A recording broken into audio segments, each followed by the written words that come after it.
Muy buenas noches a todos y bienvenidos a nuestro ciclo de charlas de la Fundación Felisa Rincón de Gautier y de la Asociación de Museos del Viejo San Juan. En la noche de hoy nos acompaña el doctor Joaquín Vázquez y el doctor Josué Camaño para hablar sobre el libro del doctor Vázquez sobre la Intendencia de Puerto Rico. Les recordamos que estamos grabando nuestra charla y que podrán verla a través de Facebook y más adelante en nuestro canal de YouTube. Muy bien. Iniciamos con la biografía del doctor Joaquín Vázquez. El doctor Joaquín Vázquez es manatieño.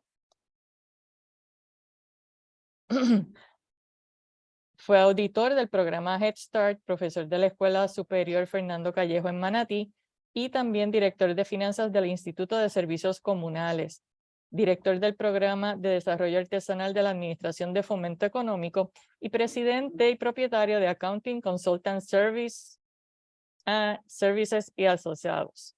Tiene un bachillerato de Administración de Empresas con especialidad en Administración y Contabilidad conferido en diciembre de 1977.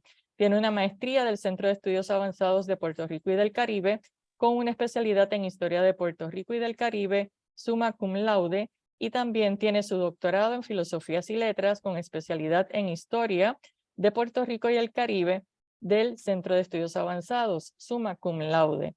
También, como le indicamos, nos acompaña el doctor Josué Camaño, que realizó sus estudios de bachillerato en Historia Europea y sus estudios de maestría en Historia Colonial de Puerto Rico en la Universidad de Puerto Rico, recinto de Río Piedras. Más tarde realizó estudios doctorales en el Departamento de Historia de América de la Universidad Complutense de Madrid, profesor de Historia Colonial de Puerto Rico y de Paleografía y Diplomática en el Departamento de Historia de la Universidad de Puerto Rico del recinto de Río Piedras y asociado en investigaciones y paleógrafo en el Centro de Investigaciones Históricas de la misma institución. Por 15 años se desempeñó como profesor de Historia de Puerto Rico, de Teoría y Metodología de la Historia de la Historiografía puertorriqueña y caribeña, de Historiografía Europea y Americana, del Seminario de Investigación Avanzada, la propuesta de tesis doctoral, de Paleografía y Diplomática Hispanoamericana y de la Historia de los Movimientos de Resistencia Política Cultural en Puerto Rico durante el siglo XX, en el Centro de Estudios Avanzados de Puerto Rico y del Caribe. También en esa misma institución se desempeñó como decano asociado de Asuntos Académicos y por un corto periodo de tiempo de la transición como decano de Asuntos Académicos y rector interino. Es especialista en Historia Social, Económica e Institucional de Puerto Rico, colonial del siglo XVI al siglo XVIII, y en Paleografía y Diplomática Hispanoamericana de los siglos XVI al XVIII. Fue presidente de la Asociación Puertorriqueña de Historiadores y en el 2018 es el presidente de la Junta de Directores de la Red de Archivos de Puerto Rico, Archirred. Es académico de número de la Academia de Historia de San Germán y miembro correspondiente extranjero de la Academia Dominicana de la Historia. Es miembro de varias organizaciones y asociaciones de historia en la región del Caribe y Latinoamérica. Y también ha participado en diversos simposios, congresos, conferencias y charlas, tanto nacionales como internacionales. Entre algunas de sus publicaciones se encuentra Memoria sobre la administración de la isla de Puerto Rico, redactada por el intendente que fue de Puerto Rico, don Manuel Núñez, 1852, entre otras. Con ustedes, el doctor Josué Camaño. Buenas noches y que disfruten de la charla. Muy buenas noches.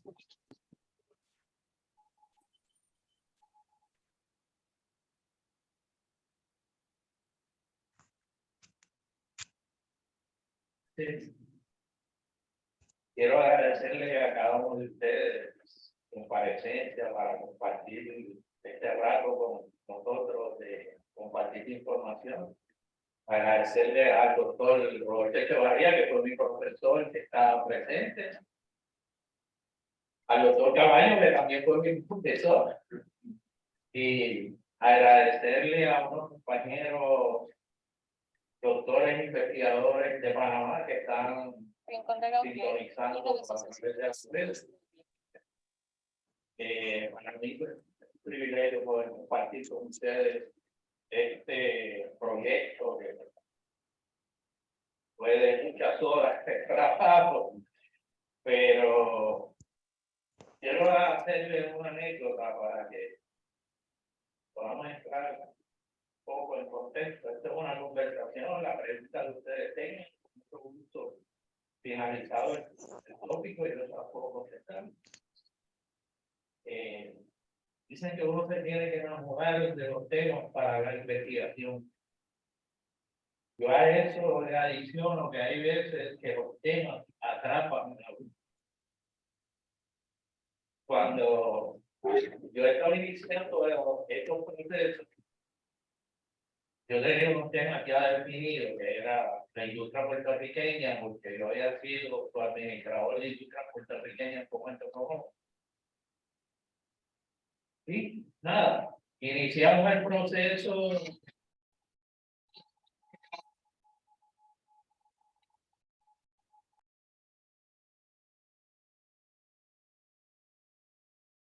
De la información y lamentablemente la información no estaba disponible porque habían desmantelado la biblioteca y toda la documentación que se encontraba ahí, pues, fue a parar a muchas manos y hasta en esa búsqueda, pues yo voy a la Universidad de Puerto Rico y le digo al doctor Caballo, necesito que me explique cómo puedo entrar a la plataforma de los archivos españoles. Y él se quedó conmigo, y me puso el tema, me dice, mira, que yo me encontraba información de Manuel Núñez, un intendente. Oiga, vamos a verlo, pero ya me dio todo, Barbares y Catango, y Ventel y cosas, y que me yo entrar, te digo. Transcurrieron 2 semanas exactamente, y fui allá y le dije, tema va. Y ahí iniciamos esta búsqueda. Es importante hacer la observación, en Puerto Rico no se había trabajado en tendencia como institución. Aquí había unos trabajos sobre la figura de Alejandro Ramírez, que la había hecho el doctor Luis González Vargas, pero la hizo en el carácter de la figura de Alejandro, no de la institución de la intendencia en Puerto Rico. Ahí es que entra la investigación y donde se produce el título en 3 tiempos, porque incluimos a Alejandro Ramírez, porque fue el primer intendente que tuvo Puerto Rico. En esta búsqueda, yo me topo con toda la información de Antonio María del Valle, y yo dije, este intendente hay que incluir. Y después en conversaciones con el doctor Caballo, pues, nos adentramos en la parte de Manuel Núñez, y le dije, pues, está bien, vamos a incluirlo. Ahí es de que surge en 3 tiempos. La otra parte de las controversias y los problemas entre la administración colonial y la reforma administrativa proviene de Jacobo Madero, literalmente. Aquí los gobernadores eran unos tiranos, unos hijos de su buena madre, hacían lo que le daba la gana. Había unos niveles de corrupción increíbles, había fraude, se beneficiaban de todas las actividades económicas, ellos tenían una participación de los impuestos. Y ahí es que surge que hay esta controversia, y fue con los 3. Eso no cambió en lo absoluto. La situación económica de Puerto Rico en estos momentos era desastrosa. Desastrosa porque teníamos los niveles más altos de analfabetismo. Teníamos una pobreza extrema. pero cuando le digo extrema, está en los grados superlativos. No había capacidad de financiamiento ninguna. No había fuentes de ingresos. Estábamos abandonados con la corona a la suerte y verdad. Aquí no llegaban los buques para suplir las necesidades básicas de los puertorriqueños. Ese cuadro estuvo y se mantuvo en los tres intermedios. Por eso es que parte del título es sobre estos problemas.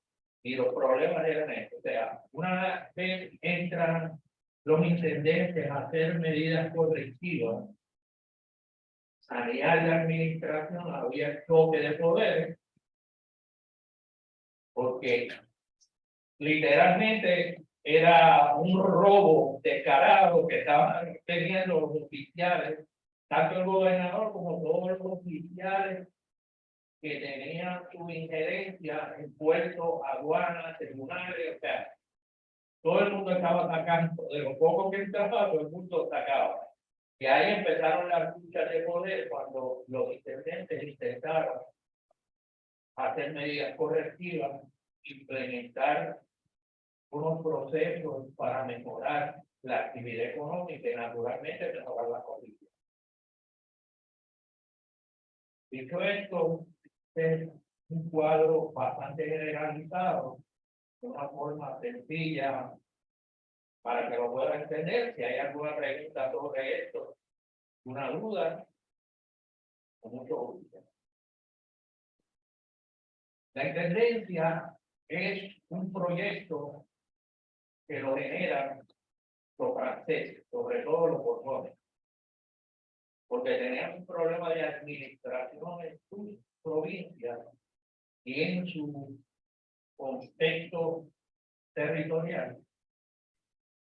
Y estamos buscando las medidas para poder sanear la administración y aumentar los recaudos. Ahí es que surge la intendencia. Cuando se implementa, tuvo muy buenos resultados y ellos la adoptan para implementar en la provincia. Y ahí es que el gobierno español, que estaba en unas condiciones administrativas también bien deficientes, lo adopta. Esto fue en el 1749, lo adopta como parte de su política fiscal y lo implementa en el territorio español propiamente. Al tener un buen resultado, lo implementa en su provincia. Esto ocurre primero en el virreinato de Perú, segundo en el virreinato de México. En el de Perú fue en el 1782, en el de México fue en el 1786. El decreto, cuando llega esto a Puerto Rico, fue la ley Pavón. Eso ocurre en noviembre de 1811, que fue donde se autorizó que se implementara en Puerto Rico la intendencia. Pero se quedó en una letra muerta, como muchas de las leyes nuestras. No es hasta febrero del 1913 que nombran a Alejandro Ramírez. Es cuando propiamente toma posesión de su cargo. Alejandro viene de estar en Guatemala. No sé si ustedes tienen conocimiento de Alejandro, le voy a dar unos datos bien rápidos. Alejandro era un estudiante privilegiado, de una familia numerosa y pobre. Tenía una ortografía de tipo imprensa. Y el señor Jacobo de la Viña Urrutia era un prominente funcionario del gobierno español se enteró de este joven y literalmente lo adoptó, se lo llevó para su casa. Le dio la educación en la casa de la familia Villa, como eran funcionarios de alto nivel, tuvo la oportunidad de relacionarse mucho con los diplomáticos y los grandes funcionarios, de estudiar, tenían una excelente biblioteca y le pagaron sus estudios en la Universidad de Valladolid. Y de ahí, pues el señor se encargó de buscar una buena chamba, como dicen, ¿no? Pues mire, le consiguió el trabajo para que se fuera a su encomienda a la Contaduría General de Guatemala. Y ahí ocupó diferentes posiciones hasta ayer. Se puede mencionar algunas para el conocimiento. Esto no queremos. Él estuvo secretario general de Comercio, fue nombrado a la Contaduría de Consolidación, fue secretario de la Real Casa de la Moneda, y el último nombramiento, el de mayor envergadura, fue secretario de la Presidencia y la Capitania General de Guatemala. Los dos posiciones más importantes del gobierno español de Guatemala. Y ahí es que viene el nombramiento y viene a Puerto Rico. ¿Por qué la importancia de Alejandro? Alejandro llegó cerca. Eso es importante. Aquí no había nada, aquí no había intendencia, aquí no había procedimiento. Él vino a París, literalmente, lo que era la administración fiscal del gobierno de Puerto Rico. Un parto doloroso, porque tenía un tirano del gobernador, como mencioné, pues, todo estaba incluido en el funcionamiento. Y él viene con la filosofía de 4 cosas importantes. Abrir puertos, porque la filosofía era que entre más puertos, más actividad económica, trabajo más dinero. Liberar a los contribuyentes de la carga pesada de las contribuciones, porque esos eran los que cargaban el gobierno. No se le imponía contribuciones a los negocios, a las industrias, a los capitalistas, sino que la carga contributiva pues tenían los contribuyentes y los pequeños agricultores. Lo otro es que él viene a crear toda una estructura. Procedimientos en los puertos, procedimientos en las aduanas, nombrar funcionarios. Aquí no había nada, los caminos deteriorados, puertos fuera de condiciones. Aquí todo el negocio se hacía por cualquier cabeza de mal que entrara una góndola por ahí, se hacía negocio. Y él vino a darle ese ordenamiento de imponer los impuestos justos, razonables, distribuir la carga económica que fuera para industriales, agricultores, los explotadores de recursos naturales, todo ese tipo de situación. Por eso es que Alejandro es tan importante y por obligación habría que incluirlo. ¿Qué le puedo decir? Hay una serie de cosas que reducir los gastos del gobierno, implementar impuestos justos y razonables, que ya tengo mencioné. Había una exageración en la fiscalización de los contribuyentes, porque era la única fuente de ingresos, ¿no?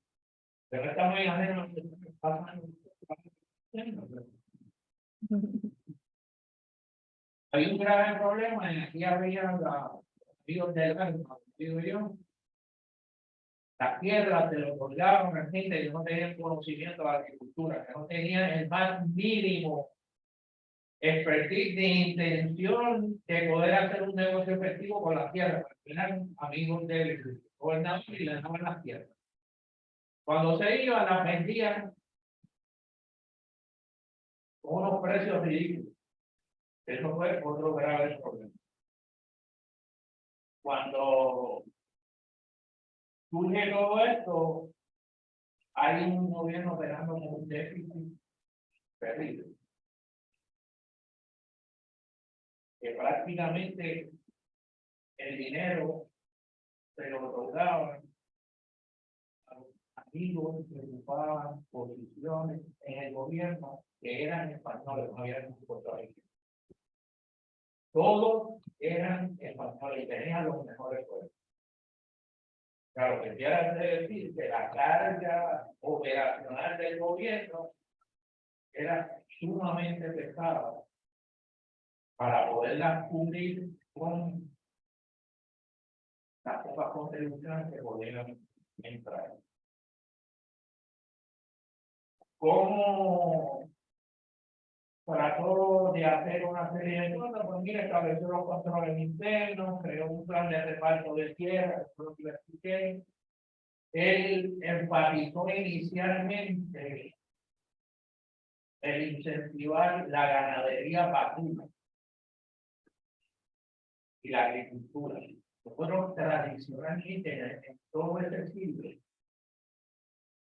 lo que era el ganado vacuno de caballar era uno de los grandes elementos de la economía. Lo que pasa es que no se reportaba nada de eso. Cuando Español se vendía por la región que iba a hacer alguna incursión donde fuera, se paraban aquí a buscar caballos y perros, que eran lo que utilizaban en sus incursiones militares en los sitios que fueran. La carne de ese ganado era muy apreciada en el mercado, pero todo era por un contrabando. Eso no le producía nada al erario. Por eso es que él quiso reglamentarlo, porque eso es una fuente de interés muy valiosa para poder estabilizar las finanzas del gobierno de Puerto Rico. Una pregunta con Alejandro, alguna duda que yo le pueda aclarar. Otra pregunta. Mientras él iba impulsando, si quisiera ver que no era la estructura, si la sabe, esas medidas que tomaba, ¿eran administrativas de él o tenía que negociar con el gobierno? Bueno, acuérdense que cuando hay un jefe, el jefe, pero tienes que presentar. Lo que pasa es que en estos momentos, como esto vino por un decreto, una real corte de la corona, la Real Hacienda estaba muy particular atención hacia las medidas, porque le interesaba que Puerto Rico creara puerto. Puerto Rico desde su inicio pagó lo que se le llamaba el subsidio de guerra de unas cantidades extraordinarias. Pero yo no te puedo decir de dónde lo sacaron. No hay fuente. En toda la investigación que yo hice, yo no pude encontrar el origen de eso. Lo único que te dicen que eran imposiciones a los contribuyentes. Llegaron a 50,000 pesos. Eso era una millonada del tiempo moderno. Esas imposiciones, te puedo decir, la parte de reducir los impuestos, eso es una guerra, porque eso lo tenía que aprobar el gobernador. La parte de establecer la reglamentación de las operaciones, también eso fue otra vez. El gobernador era Salvador de Ley de Cruz, era un buen señor. Y esas guerras se dieron desde el principio. Lo que pasa, pues, que la situación entonces era tal que no había mucha alternativa, porque la corona estaba presionando, la Real Hacienda estaba fiscalizando, la necesidad en el país era tan grande, entonces tuvo que liberalizar un poco para que se diera el funcionamiento, pero no fue fácil. Muchas de las medidas nunca se llegaron a lograr. ¿Cuánto tiempo duraron los tres intendentes? ¿Cuánto duró la intendencia en Puerto Rico? O sea, Alejandro estuvo del 13 al 16. De intendencia de un siglo. un siglo completo. Y de ahí pasa a la época norteamericana, que se convierte entonces en lo que es el Tesoro, o conocemos como la Secretaría de Hacienda. O sea, que eso, Es un cambio de nombre. cuando viene el americano, dice entonces pasa a Es la tesorería, es lo que se conoce como el Tesoro de los Estados Unidos, es el Tesoro insular. Y después entonces, porque se le dio el carácter de secretaría de Hacienda. Las funciones muy similares, todas. Le hago esta observación porque ya que hizo la pregunta, nosotros somos una copia del Código de Rentas Internas Federal español, con pactos americanos. ¿Ok? Nosotros somos españoles. Yo le puedo mencionar, ahora cuando cojan todo el área del país, ustedes se van a sorprender de todo lo que puede. El IBU, ¿ustedes creen que son nuevos? El IBU se estableció en Puerto Rico en 1838. El impuesto a la propiedad en el 1844.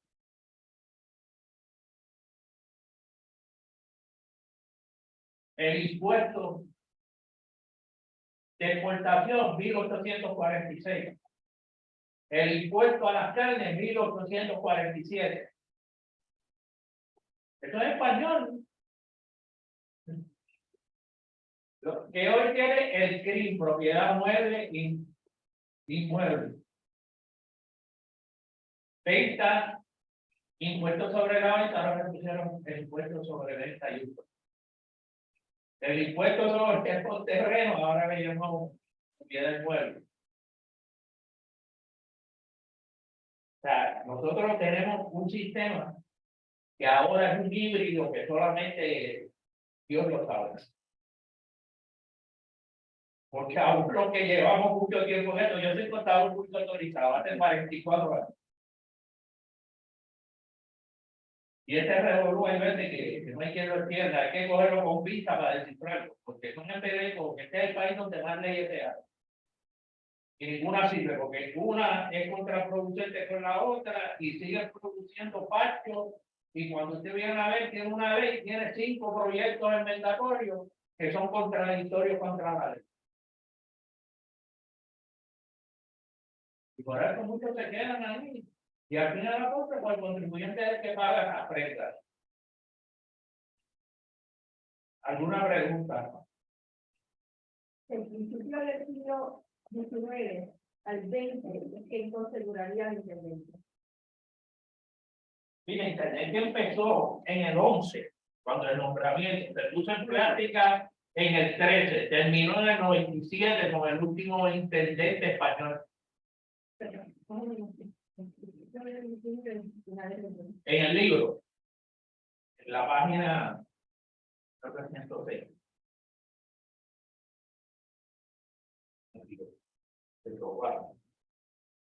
Ahí tiene un listado de todos los intendentes que tuvieron funciones en Puerto Rico en el siglo XIX. Esto es una de las grandes aportaciones que tiene este libro. Eso yo no lo encontré ni en los centros de física. Esto fue para arriba, pero para arriba, a pura investigación. El libro padre que usted no tiene ni idea. De ese periodo del gabinete económico y el gobierno militar de los 2 años. El gobierno autonómico duró bien poco. Desgraciadamente, hubo una serie de beneficios para el pueblo de Puerto Rico, pero fue un periodo tan corto que ya estaba la invasión planificada de arriba, cuando prácticamente no hubo un efecto significativo. Más allá de algunas cositas, ¿no? Pero sí, desde que quedó al principio unos fundamentos que se valoran, por ejemplo, de ahí viene la tendencia que se apoyó.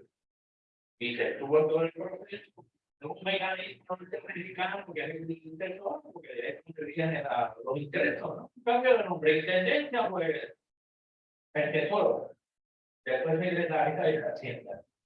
Pero el sistema de rentas internas tenemos, yo te diría todavía, porque un montón de enmiendas que tenemos sobre el 30% del código nuestro.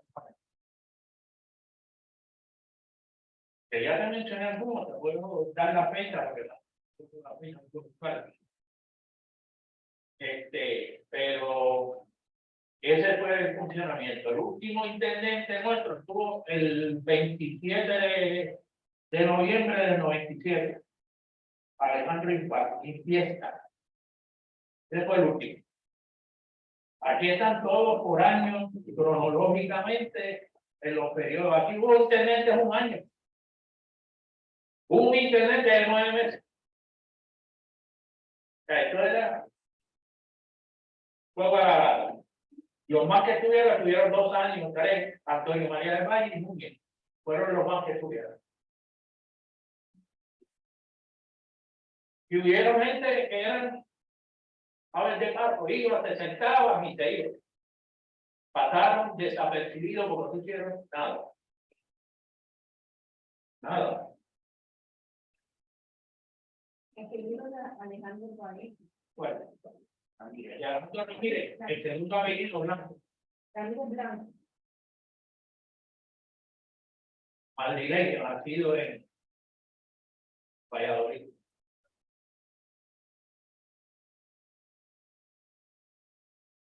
Hay un aspecto de nuestra historia, seamos aficionados o estudiosos de la misma, que muchas veces pasamos por alto, y es que las instituciones de gobernanza gringas llegaron a Puerto Rico, pero como quiera estaban operando bajo una cultura hispana, una cultura española de cómo hacer las cosas. Aunque llegaron los tribunales federales, aunque llegó el Department of the Treasury, como quiera ellos estaban bregando con los criollos, como que ellos estaban bregando con lo que quedaba de España en América. Mira, los americanos comieron bien. Esta cuestión de la continuidad del gobierno. Bien aquí. Te voy a decir, cuando vieron los gobiernos militares en Puerto Rico, ellos dejaron operando sin poder la agencia de español. ¿Ok? Aquí había 2 municipios. El Ayuntamiento de San Juan español y el gobierno militar americano. ¿Por qué razón? Porque ellos pasaron la mano para implementar su sistema y le dieron el margen de que siguieran operando, pero ellos inmediatamente empezaron la implementación de su sistema con todos los funcionarios americanos. La gran mayoría no sabía español. No rompieron estratégicamente con la agencia porque ahí entraba el dinero. Pero el dinero entraba y ya no lo pagaba. ¿Sí? Hasta el momento en que ellos implementaron totalmente en ese primer gobierno militar y entonces ya adiós que se dieron cuenta. No duró mucho, unos años. El 98 al 2, en el 2 fue nunca reforma esa que ocupamos. Y ya estaba toda la implementación del gobierno americano. Que vuelvo y te repito, no hubo un cambio tan drástico porque era una cuestión más bien semántica. Eran cambios de nombre. Y naturalmente, cuando empezaron toda la estipulación de contribución, pues ya era otra cosa, ¿no? Pero la agencia prácticamente siguieron funcionando en la misma categoría con otros, entonces empezó la implementación. Con otra moneda ya. Todas las reglas, todos los procedimientos, las fiscalizaciones, los funcionarios. Eso fue ese proceso de transición que ellos dieron con ese primer gobierno militar.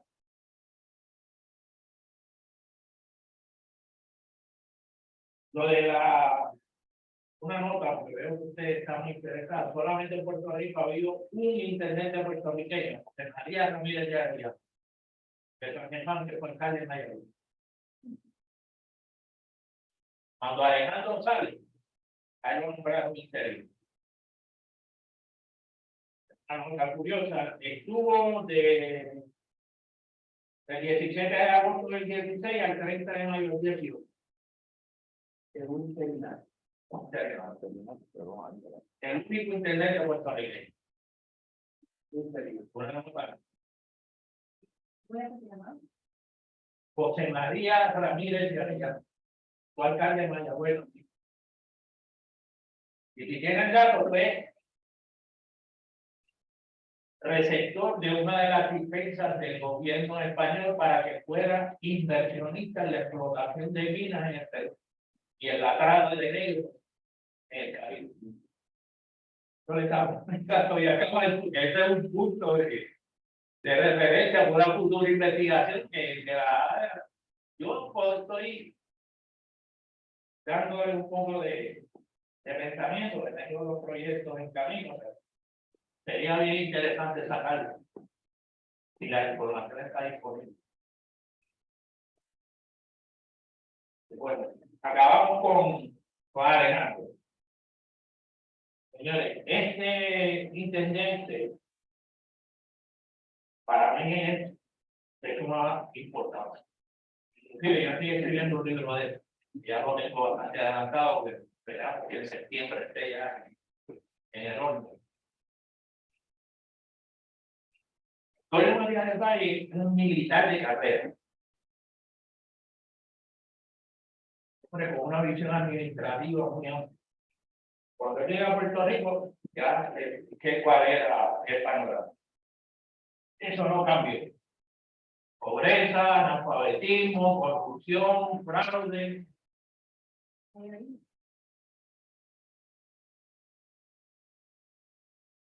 Él viene a hacer todas unas implementaciones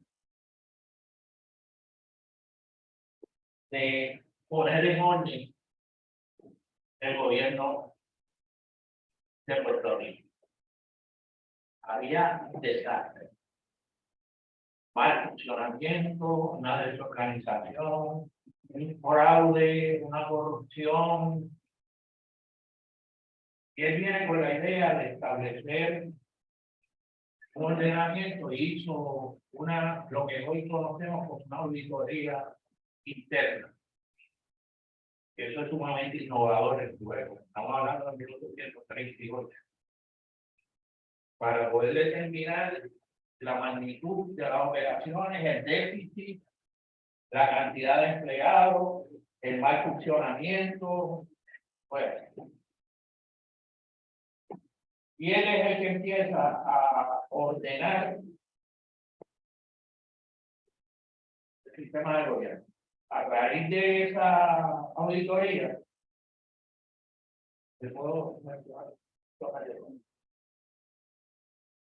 una de las cosas de Abrero del libro, cuando los sistemas impositivos quitan una contribución de un lado, la tienen que poner por el otro, porque tienen que marchar los ingresos. Cuando aquí se le quitó la carga al contribuyente, se restó un montón de ingresos y se estableció el IVU en el 1838, 3.5. Que no es IVU, era impuesto sobre la venta. IVA. El IVA de venta, cualquier cosa. La venta de productos. Que pasa que aquí se le pone el uso, que es un nombre contemporáneo, ¿no? El 2% a las importaciones. El 4% a la ganancia de capital. Eso no es nada nuevo. Si usted vende una propiedad y genera la ganancia de capital, usted vende una propiedad por $35,000, tiene que reportar en su planilla de contribución sobre ingresos. Para que vean que eso no es nuevo. Son 1838.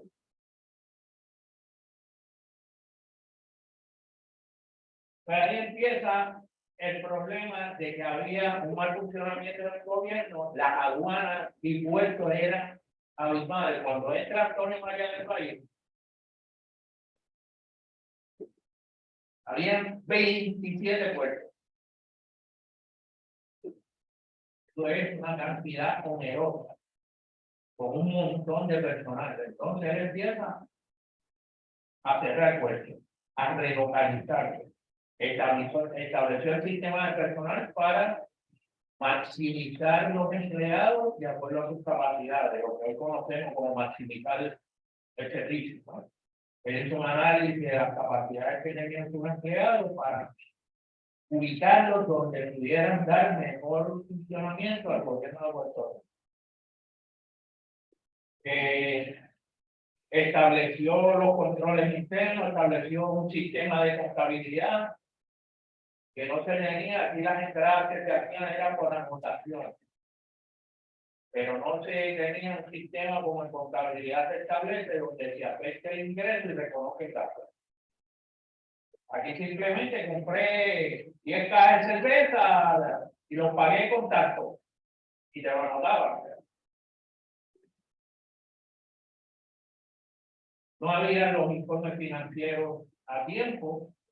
Esto todo él lo quiere implementar, estableció lo que se conoce como en aquel entonces era la administración de rentas internas, es el mismo negociado de rentas internas que tenemos hoy. Las mismas funciones. Idénticas funciones, con un cambio de nombre. Eso lo estableció él para los recaudos. La intervención legal del contribuyente que no pagaba. Lo que ellos llaman reparo y cobro en Hacienda, pues él lo estableció con tribunal de cuentas, donde se procesaba el delincuente que no pagaba.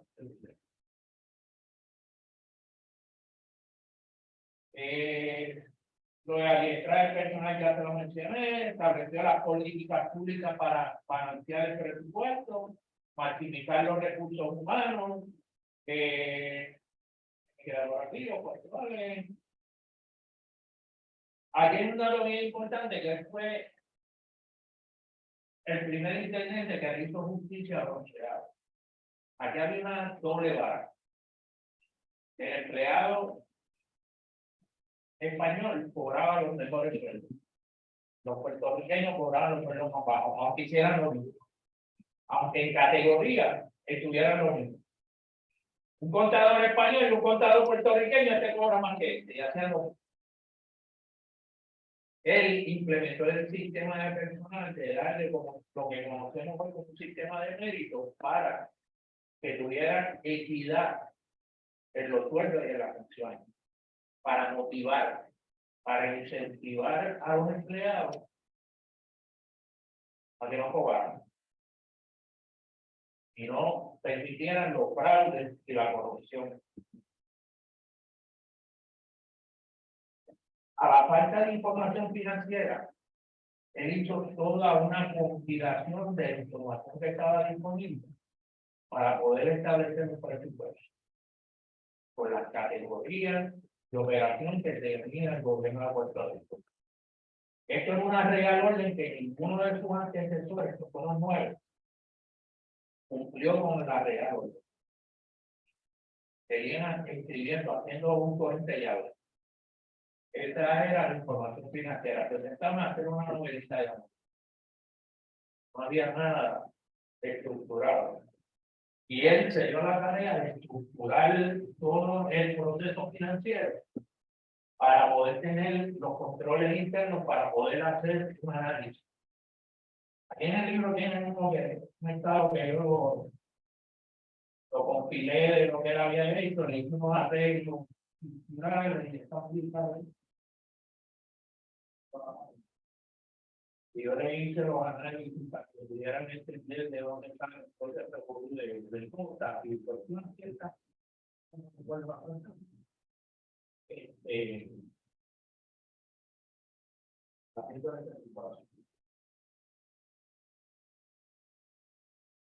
Entonces, ahí tiene todo el análisis. Mira, ahí estamos. Aquí está toda la información que él compiló y se le dio una estructura de información financiera para poder darle el ordenamiento y él ver dónde estaba parado, determinar la cantidad de déficit, cómo funciona la agencia, el déficit, para poder entonces empezar a hacer las preguntas. Eso es que Antonio es tan importante en estos procesos. Es un intendente que no se conocía. Yo me topé con él, se lo dije a Camaño, le dije, mira, este tipo está en esta época estableció un sistema de contabilidad y auditoría como si estuviéramos hoy.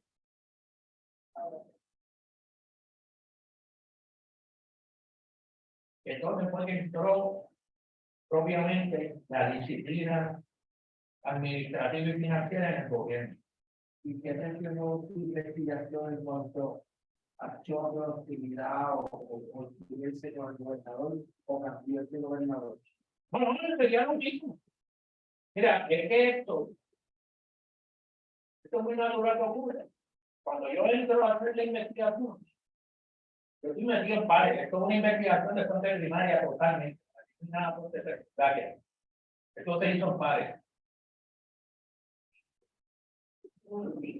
Y te puedo decir que no es nada fácil. Mira, el monitor, yo tuve que comprar un televisor de 60 pulgadas, porque las condiciones de la vista mía no me dejaban ver. Hay unos que son unas impresas, pero hay unos ahí que solamente me entienden. Porque son unas cosas imposibles.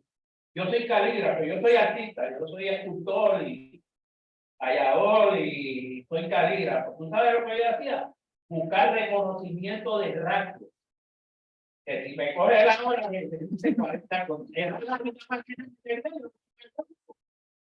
yo empecé a descifrar rasgos hasta reconstruir las palabras. Mire, que usted lo hizo aquí, y en alto. Porque eso era una cosa imposible. Ahí es que comienza a ver todo ese montón de cosas. Y debe decirte que un mismo trámite lo repiten 40 veces. Se la mandé a Camaño, Camaño se la mandó a usted se la mandó a el que vacía se lo mandó para allá y aquello era. El martes tenemos la opción de descifrarlo, porque uno decía una cosa y el otro decía otra, el otro decía otra. Cuando tú venías a ver, la misma cosa tenía como 5 versiones. Como ahora. Pero a ver, porque eso era yo que un archivo español, imagínate. Ahora por lo menos tú no puedes ver y tú sabes cómo está el revolú para poderle aquí. Pues esta situación puede ser principio por las razones que te mencioné: corrupción, fraude, malversación de fondos, porque todos los funcionarios españoles guisaban de ahí. Todo. El repartimento el bacalao, el gobernador, el que dirigía aduanas, el que estaba en el puerto, todos se partían el bacalao. Y no necesariamente con dinero, porque hubo una estrategia de captación de mercancía y después yo la volví. Entonces, había robo. ¿Sabe cómo hacían? Que lo metían en una bóveda, después que hacían el reconocimiento de cargamento, ellos metían a la bóveda interior, y como eso no estaba registrado, de ahí ellos sacaban y se lo llevaban a su casa y lo vendían. Ese era un mecanismo. Lo otro era otro mecanismo, era las entradas de emergencia. Todos los buques tenían una emergencia, están a punto de morirse, de callar y todo. Cuando había emergencia, no se hacían reconocimiento, se metían al puerto, lo vaciaban, hacían una pública subasta en la esquina próxima, se repartían los chavos y vete. Así como se lo digo, tan sencillo como esto, que parece hasta broma, pero no fue broma, es así. Se acercaban de noche, declaraban una emergencia y le daban permiso de entrar. Allá vaciaban rápido el cargamento, se lo llevaban y ya tenían un sitio donde hacer la pública subasta. O tenían los clientes ya, esperen ya. Y eso es un botín.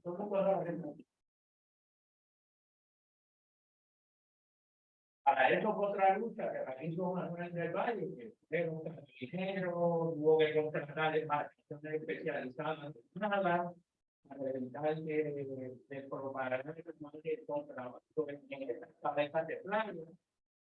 Había malos caminos, no había transportación adecuada, o sea, tú no podías supervisar adecuadamente a los puertos. Había veces que tenía el puerto vivía a 5 leguas y tenía que llegar a caballo, y de lo que llegaba al puerto ya había microfiestas. O sea, que fueron múltiples las razones que promovieron. Pero hubo escasez de personal, hubo falta de información financiera, las aduanas y puertos fue un desastre, que ya les expliqué parte de esto. Hubo que cerrar puertos, hubo que cerrar aduanas, reducirlo para supervisión, para tener mayor control. Una de ellas porque todos tenían que entrar al puerto de San Juan para hacer después autorizado a que llegara a Mayagüez o que llegara a Guajardo. Porque existe, pero uno de los controles que se puso esto, ¿dónde estaba la corrupción mayor? El Tribunal de Cuentas. Que eran jueces. Se llamaba el Tribunal de Cuentas. Tribunal Mayor de Cuentas. Los jueces no reportaban las multas a la intendencia. La intendencia es el encargado de cobrar. De cobrar. Al no pasarle la factura y las multas que le imponían a los evasores, el intendente no tenía conocimiento que ese dinero lo cobraban y un llamado contador fiscal que tenía el tribunal. Pero una guerra que llegó a la tribuna. Cuando Antonio María del Valle inicia, había 11 años que no se reconciliaba la cuenta del Tribunal de Cuentas.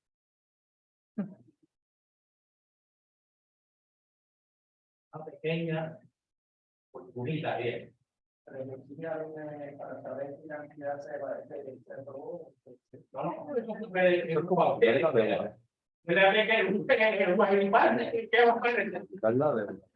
a hacer. Ellos mismos eran muy fáciles, se pongo una multa de 500 pesos. Yo la registró, pero yo no tengo, vean acá. Debe 500 pesos, habrá bien cuántas negociaciones amigables hicieron.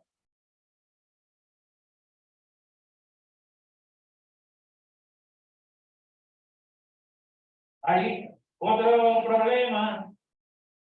No sé si ustedes conocen, aquí había una moneda que era la moneda matutina. Una moneda de un caballo, igual, ahora para los coleccionistas. No tenían la cintilla. La cintilla es el bordecito este que tiene la moneda. Eso es una moneda que era de fácil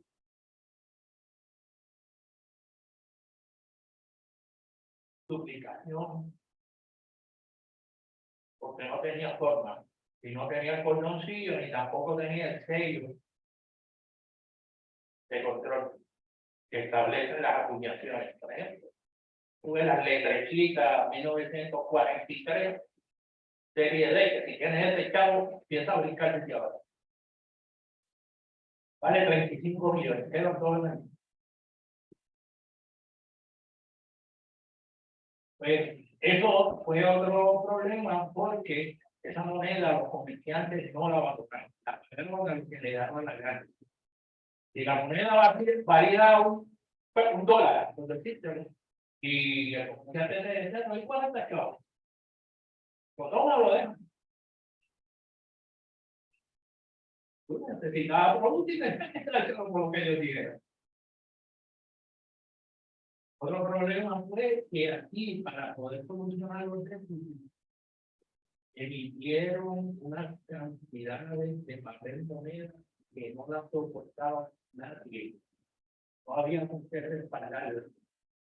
Eso era como ir al billete de paz. Voy a hacer pago. Y eso invadió el país.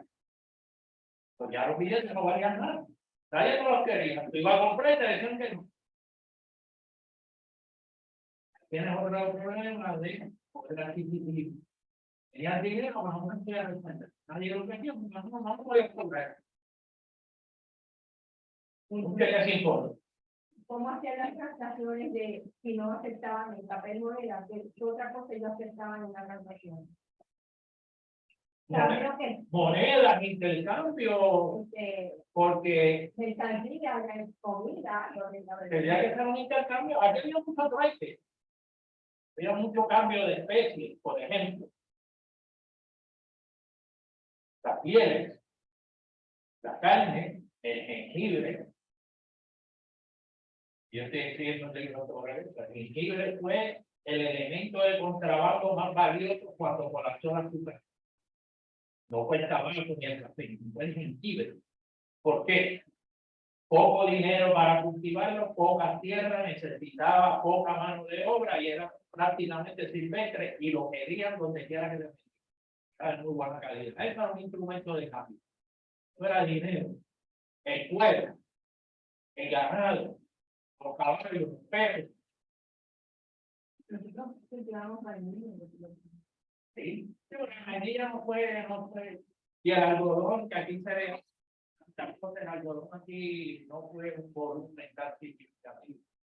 Fue una cosa, el libre tuvo mucho más poder, mucho más aceptación. Lo que pasa es que es un escrito. A mi padre, que es el loco que le gusta los temas que nadie escribe. Y a la otra va bastante de material, pero billete, eso era el dólar. Cuando colapsa el mercado de la superficie, El jengibre estuvo 50 años siendo el elemento más importante de la economía de intercambio. Los cueros, la carne y el jengibre. Son un elemento de intercambio por todas las cabezas de mar. Porque aquí lo que hacían los barcos se acercaban de noche, tiraban 2 cañonazos para que los comerciantes supieran que ellos habían llegado y se llegaban a la cabeza de mar y ahí hacían. No había vigilancia, era de noche, ahí se partían, sacamos, nos vamos. Otro día vamos a hacer negocio.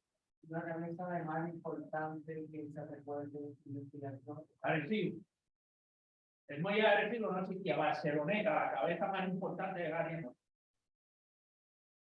Pero puedes ver en el libro que yo escribí de Giorgetti.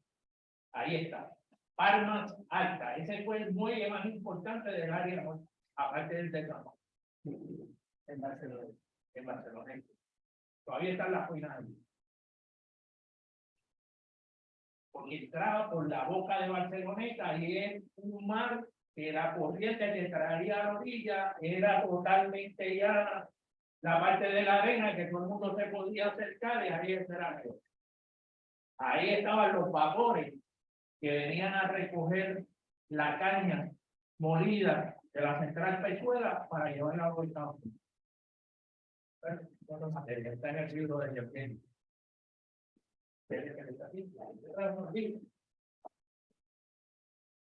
Este libro no para la venta, sí, está ahí, un poquito. Mira, entonces, eso es un puerto bien importante, porque entraba y eres cumplido. ¿Tú has ido a Barcelona? La boca, a comer la casa. ¿Sabes? No te digo bien, porque donde está el negocio de la puta, ahí era donde estaba el negocio.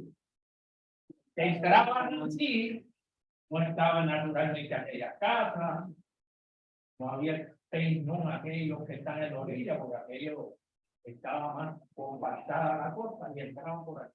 Y el negocio era aquí, en el medio, donde están ahora mismo las escapas. Aquí era el punto de intercambio. Y como era llano, ahí mismo toda la transacción se hacía, se montaban en los buses y vamos, nadie sabía nada. Y la otra cosa, que al otro lado tenía río. Y pequeñas embarcaciones hacían la transacción aquí, se iban al otro lado por el río y se iban por el río Grande Manatí. Donde están los outlets ahora y donde está todo el valle de aluvión de Manatí. Que cuando se inunda, todo es que es un brazo de mar. Pero ese río Grande de Manatí, ahí era un punto de negociación.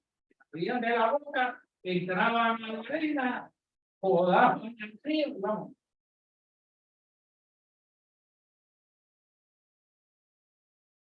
Bueno. Si hay alguna pregunta, otra cosa importante fue que Antonio María del Valle protegió mucho el comercio local. Le dio mucha protección al comercio local, lo impulsó. Hizo varias reglamentaciones para protegerlo, le redujo los impuestos, permitió el negocio con los Estados Unidos. Abierto. Estados Unidos era el más importante del producto nuestro, pero era en forma prácticamente clandestina o fraudulenta. ¿Por qué fraudulenta? Porque el gobernador de turno la autorizaba, cogía sus cerquitos y ellos hacían negocio. Él eliminó eso y dejó que los buques pudieran entrar a hacer negocio. San Juan y Fajardo. Legalmente. Sin pasar por la burocracia. Un reconocimiento en parte. Lo que llaman hoy el Pilo Play.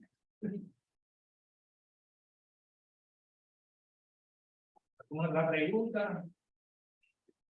Antonio, es bien interesante. Y hay muchas cosas más que hay que esperar que salga el libro. Mire, la parte de Manuel Núñez es otro bien importante. El doctor Tamayo hizo la transcripción de las memorias. El gobierno español generó una regla en que cada intendente tenía que hacer sus memorias. Eso es como un resumen presupuestario, un informe fiscal. Él transcribió las memorias de Manuel Núñez.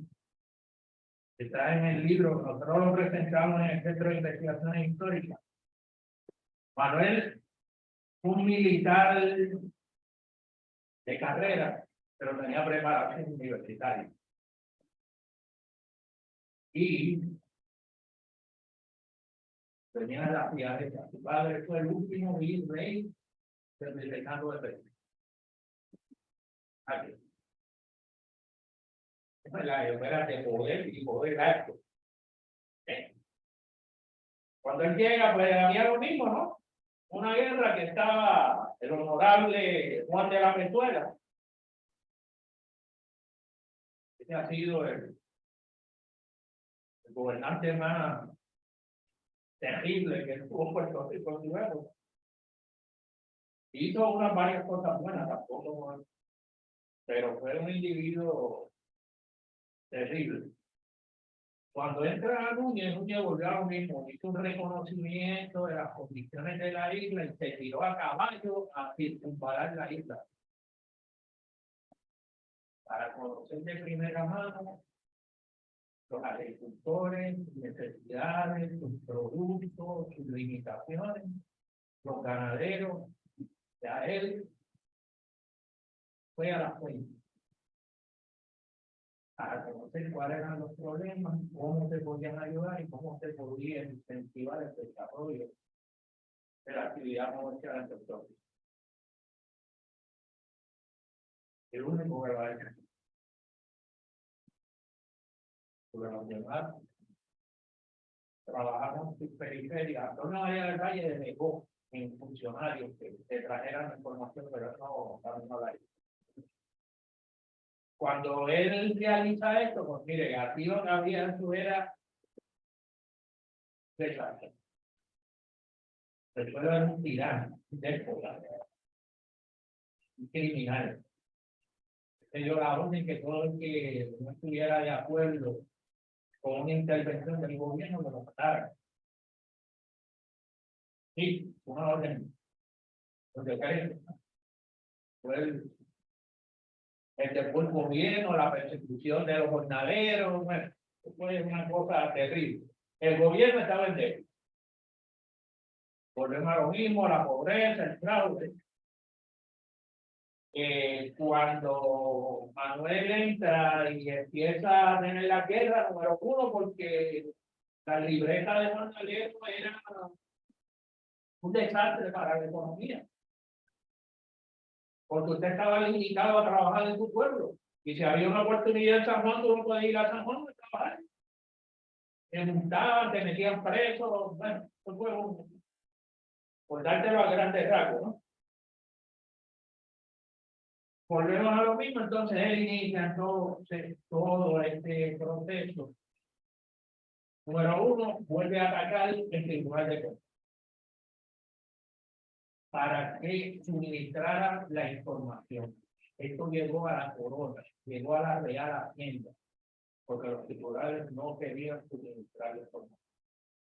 La corona fue la que tuvo que dar la orden de que tenían que suministrar toda la información para que pudieran realizar los recaudos correspondientes. Volvemos a lo mismo, las aduanas Una vez salió Antonio Noriega del Valle, ahí tocó otro detalle, volvieron a lo mismo. Entonces, eso era reclasificaba y cerraba las aguas porque le daba la gana. No le daban los chavos que él pedía y él la cerraba. Por darte un ejemplo bien particular. La Laguna de Arecibo. La Laguna de Arecibo era, después de San Juan, la más importante. ¿Por qué? Era el centro de molienda de la caña de azúcar. Era el centro ganadero. Era el centro de distribución, porque Giorgetti tenía un tren que bajaba de Bayamón a Quebradilla a recoger caña y llevaba la distribución de alimentos en toda esta área y los traía. Y toda la gente se acercaba a la vía a hacer los negocios con ese tren. Él cerró la aduana de Arecibo, perdió la gana. Pero como ya había unos atentados, inclusive estaba el pueblo de Giorgetti, don Rafael Barceiro, español que era un harto conocedor de la siembra y el desarrollo de la azúcar. Muy poca gente le atribuye, este es uno de los grandes responsables del desarrollo de la azúcar en Puerto Rico. Inclusive inventó un montón de máquinas que se quedaron en la familia, porque se convirtió en el pueblo de Giorgetti, pero no. Y ahí empiezan los tribunales, pues volvieron a lo mismo, esto llegó a la Real Corona, la Corona emitió una Real Orden de que tenían que distribuir toda la información para hacer cobrar, como una Real Orden del 3 de 48, 3 de junio. La aduana se le quitó el poder de reclasificarla, solamente el intendente es el que tenía el poder de cerrarlas, abrirlas, publicarlas. Y ese poder se le quitó al gobernador. Empezaron a reducir los costos. Las aduanas y los puertos tenían una cantidad de empleados innecesarios que era oneroso, imagínense. Bajó los niveles de fraude, empezó la supervisión de los empleados, combatió los favores políticos en nombramientos.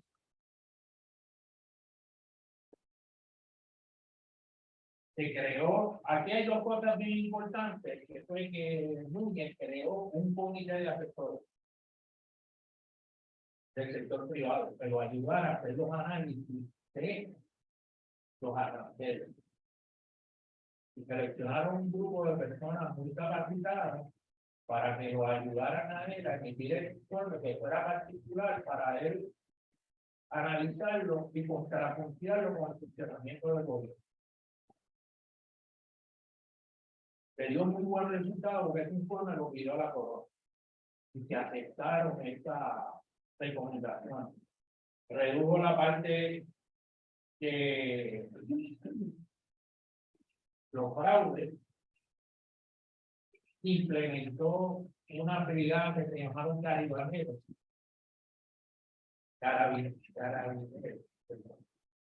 Compró unas embarcaciones con armas especializadas para proteger las costas, para evitar el contrabando.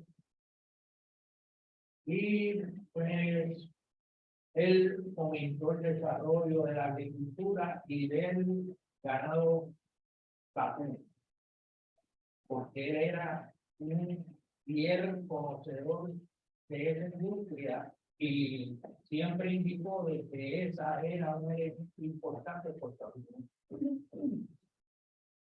Como lo hemos visto, lo que pasa es que no se ha dado el énfasis, porque aquí se ha ido por la industria de la leche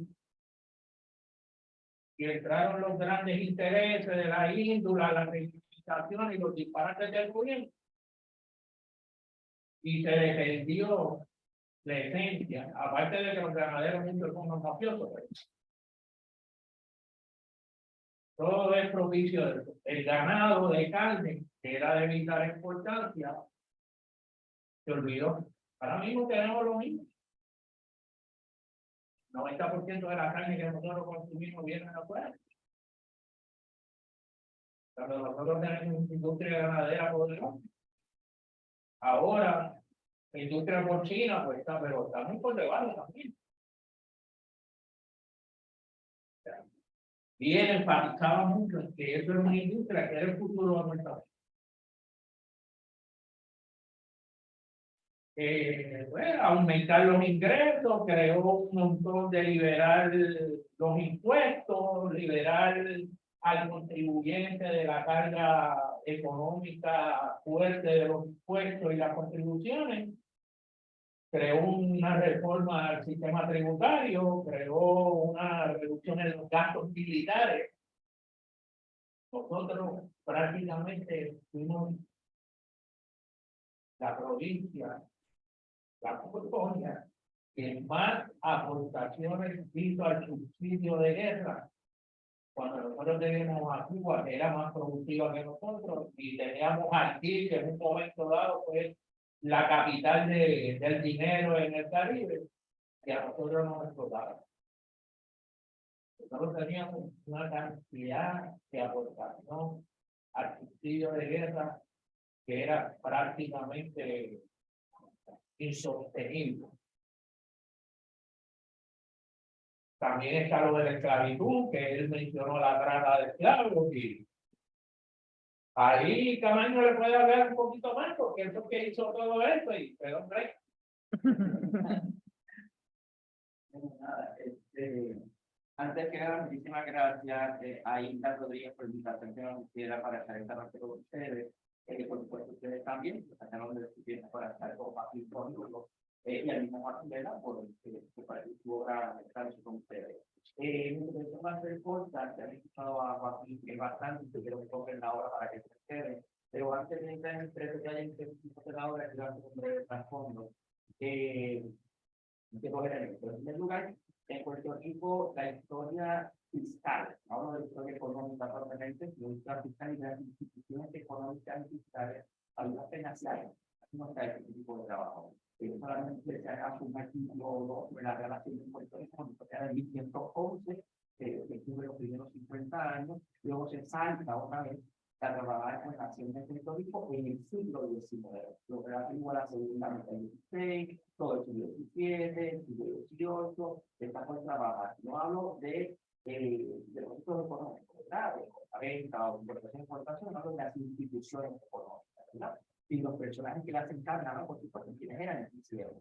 La obra de Juan en este aspecto es sumamente importante, es la primera obra que tenemos en la que trabaja conjuntamente y pormenorizadamente a los intendentes. Trabajo me explicó que el intendente Ramírez habían hecho varios trabajos por parte de los mismos padres que llevan Puerto Rico, pero trabajos en su momento de alcance, que nosotros diríamos un trabajo que modesto, con se compara con que ha salido de la última década de poder que tenemos. Es un artículo, un libro por lo que hizo el Instituto Padre.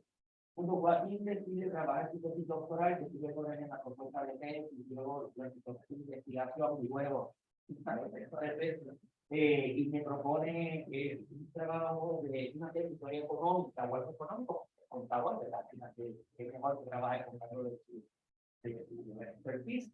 Yo digo, bueno, además, entonces, como yo tenía en el histórica a la mano, toda la documentación catalogada de la intendencia o como tal económica de Puerto Rico para el 19. Ahí le digo, se van a hablar del 19, ¿verdad? Están las intendencias por intendencia o algún poder económico. Y él se va, él copia los catálogos y se va a ver qué puede encontrar. Y al tiempo regresa con el nombre de Antonio de Valle y el nombre de Manuel Núñez, ¿verdad? Antes de eso, que da con estos dos nombres, se enfrentó un problema bien serio y me gusta muchísimo que aparezca ahora en su libro la resolución a este problema. En Puerto Rico no existía hasta la hora de Guadalupe un listado de los intendentes que habían pasado por Puerto Rico.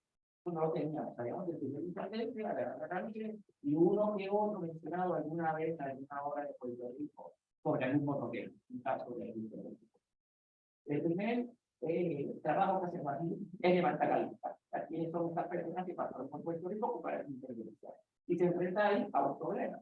En Puerto Rico había varios tipos de intendentes. Había intendentes militares e intendentes por ejemplo de la intendencia de Puerto Rico. Y ahí comienzan los dolores de cabeza. para separarlos, cuáles son los intendentes propiamente y cuáles son los intendentes de la parte militar. Y produjo, me acuerdo de esto, el senador Martín, produjo una especie de croquis, ¿verdad? Para que se pudiese entender que es la primera vez que se hace para el organigrama el funcionamiento de la intendencia acá. correcto. Un organigrama. Hasta esta fecha, porque Joaquín lo hace, no teníamos idea de cómo realmente funcionaba la intendencia en Puerto Rico. Y Joaquín lo decía, tenemos al intendente general, un intendente de provincia, bajo esto tipo de Hacienda y Ejército, y luego sus delegados de función de distintas funciones y tiene un montón de divisiones, de oficinas, ¿verdad? Y tareas por realizar. Y este va a ser el paso, ¿verdad? Es cifrar la composición y funcionamiento del intendente en Puerto Rico y discriminar cuáles son los intendentes que van aquí y cuáles son los intendentes que van a la militar. Una vez resuelto el problema, viene lo segundo. ¿Y con qué intendente me quedo? ¿Verdad? Somos con el intendente. Y ahí es que comienza a evaluar la documentación, el estado documentario. Para cuál intendente hay más documentos y para cuál hay menos. Y si se puede leer, no se puede leer. Y ahí se toma, por el intendente a final del valle, yo lo desconocía como todo el mundo desconocía el intendente, que tiene una buena base documental como para poder hacer documentos. Cuando comenzar por encima y me dice el intendente Salazar hizo un montón de cosas en Puerto Rico y apenas lo conocemos, no se conocía ni siquiera el nombre de la María de Mar. Y le digo, pues, de nada. Entonces, la duda era que quedarse con Ramírez porque fue el primer intendente, ¿verdad? Y vamos a hacer falta mucho por hacer todavía. Y añadir entonces a María del Valle, que fecha de operación en Puerto Rico serían 1838, 41. Estamos hablando de unos 30 años aproximadamente después de Alejandro Ramírez. Y en las conversaciones que tuvieron, pues estaba trabajando con la memoria de Manuel para otro proyecto, que tiene que ver con la intendencia en Puerto Rico. Estaba trabajando con el colega Roberto de Manos Pereira en la edición de esta memoria de intendente, porque este intendente también fue un amigo de Alejandro Tapia Rivera. Entonces, por esa vía estábamos trabajando en la relación de Tapia Rivera y Manuel Núñez, ¿verdad? Que fue los Núñez.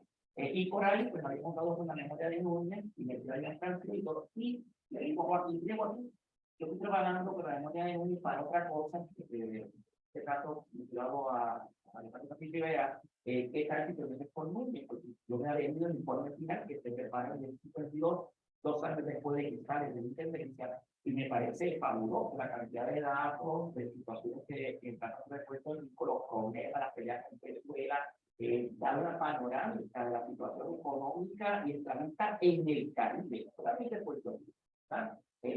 Crítica la libreta, que no funcionan muy bien, la cultura aduana, los pocos se recaudan los impuestos, la corrupción del gobernador, los líderes de las aduanas, etc. Muy conocía esto, pero no sabía quién eran necesariamente.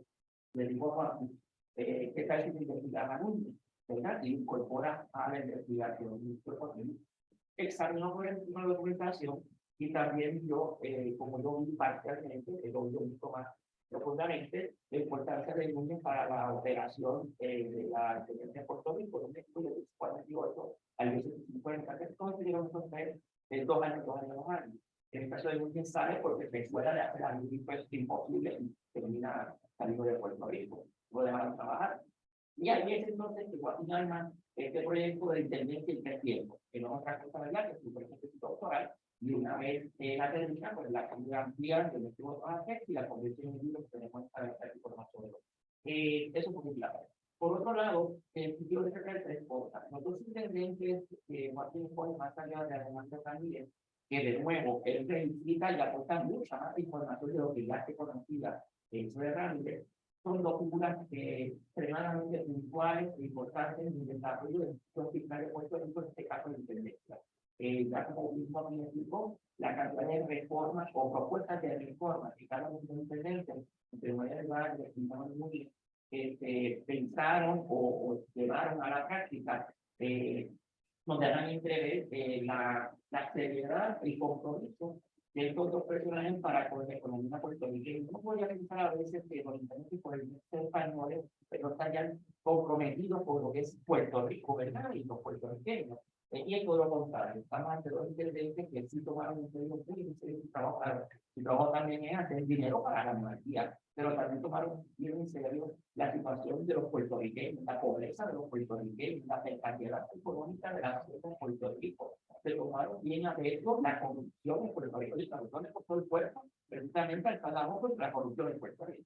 ¿Verdad? Yo no sé cuál es la oposición, o para el valle, pero que tuvieron que enfrentar una maquinaria poderosa de corrupción dentro de Puerto Rico para intentar hacer de Puerto Rico por lo menos un espacio más amigable para el comercio, para hacer prestaciones económicas y para que por lo menos las ciertas se recuperase en un momento en que realmente, bueno, yo sí no puedo intentar para la hacienda real, precisamente por la posición de estos gobernantes. Pero denotan, Joaquín en su obra, hace compromisos, las miras, acá están miras de los personajes trabajando en Puerto Rico. No estamos ante dos, Salvador Ramírez, ante dos funcionarios cualquiera, estamos ante dos funcionarios nacionales Valle y nacionales sumamente versados en lo que están haciendo. No son dos personas que como en otras ocasiones que nombraban un funcionario porque era el hijo de o el primo de, estamos ante dos personas sumamente versadas, conocedoras de lo que es una tienda o un instituto de cambio como la intervención. Claro, aquí construir un poco el trasfondo de estos dos personajes.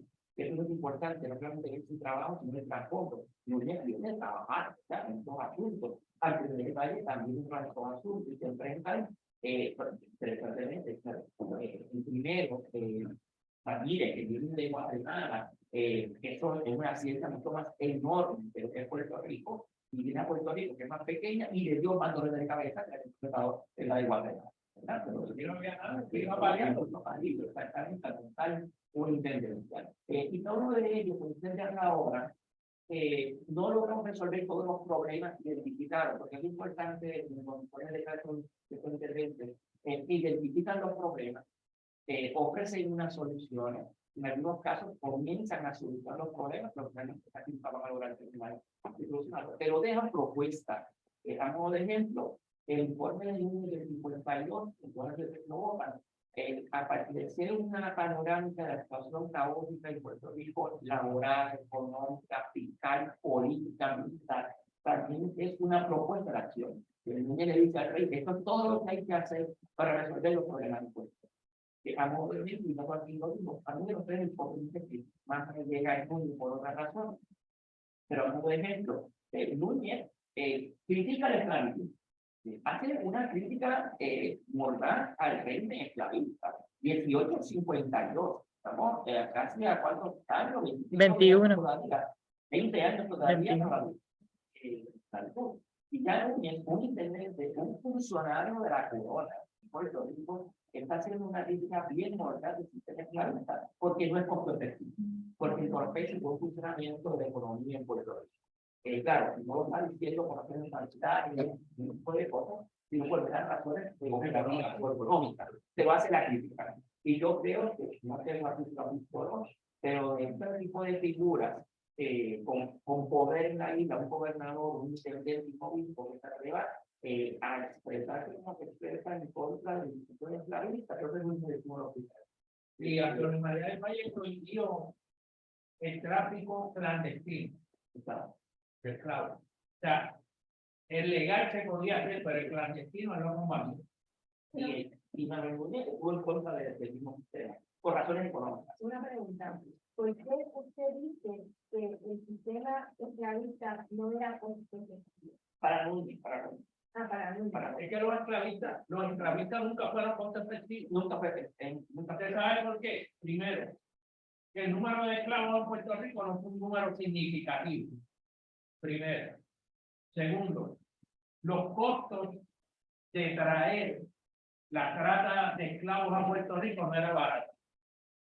La vida útil del esclavo en Puerto Rico con la carga atroz que le daban era una vida útil corta. O sea, que no había un rendimiento mayor porque era una explotación de 18 o 20 horas de trabajo. Eso limitó su capacidad.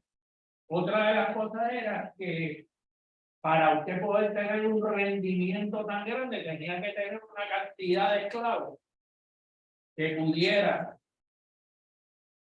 incrementar la fuente de ingresos de los hacendados. Los esclavos hacían aquí lo que los empleados o jornaleros no hacían. Pero entonces el sistema descansaba mayormente en jornaleros, no en esclavos. Todo el sistema.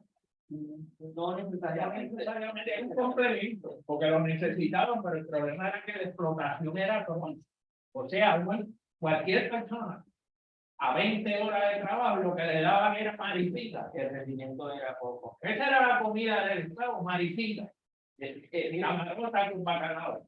Mira el caso, yo lo vi como en 16, que tampoco era costo efectivo, cuando pasamos, por ejemplo, de la niñez de oro hacia 1942, 45, al monocultivo de azúcar, que descansaba esencialmente en el trabajo de hay un problema.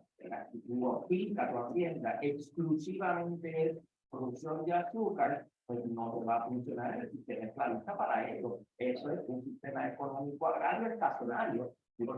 Por sí, tú tienes a la persona esclavizada trabajando en ciertos momentos del año y ¿qué haces con esa mano de obra el resto del año? Tienes que alimentarla, tienes que cuidarla, tienes que mantenerla, tienes que vestirla, y no le sacas ningún todo.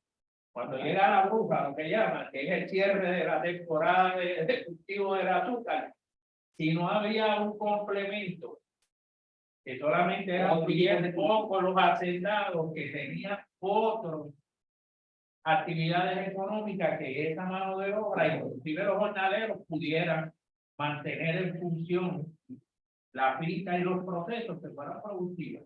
Pero un régimen de monocultivo no funciona. No funcionó. Y ese tipo de la que hace muy bien, dice, es que nos sale mejor el trabajo jornal, ¿sabes? Y de hecho, es cierto, entonces tiene un trabajo, un jornalero, como dice hoy, de hecho también significa el sistema de jornalero, que hay establecido que fuera, ¿verdad? Pero plantea, mira, si tengo un trabajo para hoy, que me coge tantas piñas, me coge la persona, me coge la piña, le pago tu bono. O sea, no tengo que seguir gastando en una mano de obra que no le estoy utilizando, ¿verdad? Porque si quieres maximizar o brindar más esa mano de obra que estoy utilizando, ya sea en o un periodo normal, ¿verdad? Y esta es otra cosa, perdón, que se nos quedó la seguridad. El tema de esclavos necesitaba gente que velara día y noche a los esclavos para que no se fugaran. Ya eso eran unos costos adicionales que se le atribuyen al marco operacional de la hacienda. Las enfermedades, que tampoco se tocó, cuando se enfermaban había que curarlo, porque no lo podía dejar que se muriera, porque el esclavo se vendía.